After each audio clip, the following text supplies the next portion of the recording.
it's been a few years since I was here last, but everything is just as beautiful as it was. But I've just driven past an enormous factory with the word Green Retreats written on it. And that wasn't here when I was last here. So there's obviously been a lot of change.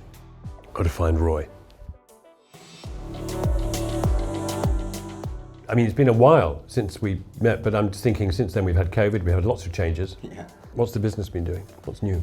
Well, a lot has changed. The garden room market has expanded greatly, and so has Green Retreats. We have a purpose-built 60,000 square feet factory.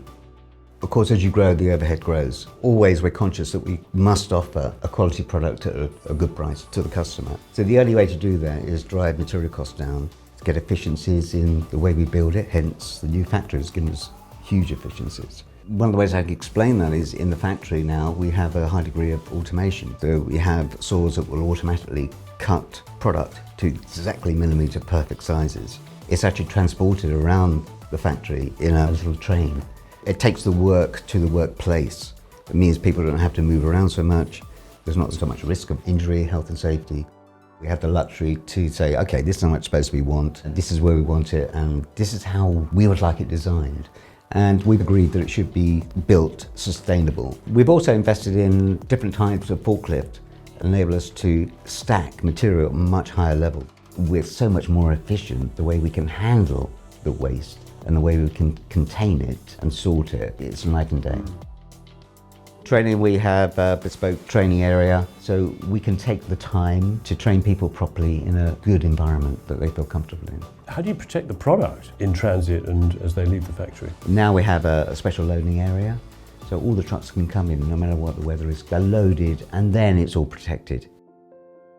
It's all very well enjoying the pleasures of a garden room when it is in the confines of a showroom.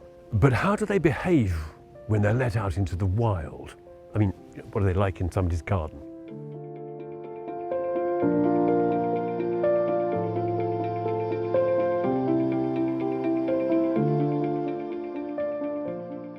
And here it is, a Green Retreats garden room in its natural habitat. You can see the exquisite cedar cladding, the beautiful colour-matched trim and the deck, the fact that it sits and blends so well into the environment.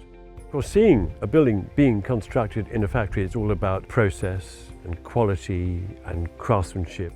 In use, these buildings suddenly spring alive because they serve purposes for families, for households. They can be used as gyms or retreat studios or just literally for pulling back from life, for retreating. These buildings can be customized. You can alter them with partition walls, lighting, choice of windows, openings. What that does is allow you to make it yours, to make it extremely personal. A single statement volume, in this case 5 meters by 3 meters, that you can use, you can convert into any use you want. But that's enough from me, because I want to meet somebody who actually uses one of these garden rooms, an owner.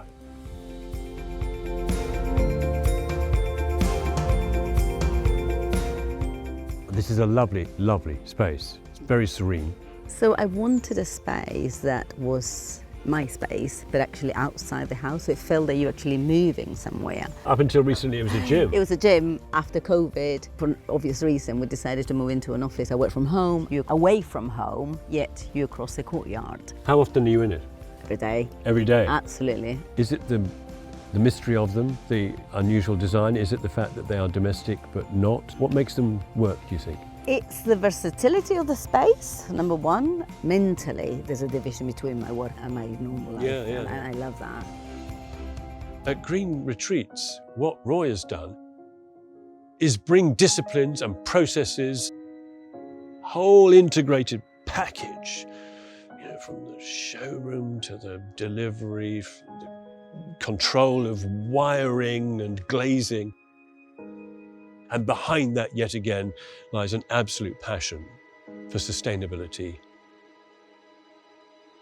and for design. That strikes me as being almost unique. Nobody else does this. What I find really exciting about these, as opposed to anything else really in the market, is that you can understand how these are made, you can appreciate their quality, you can understand the story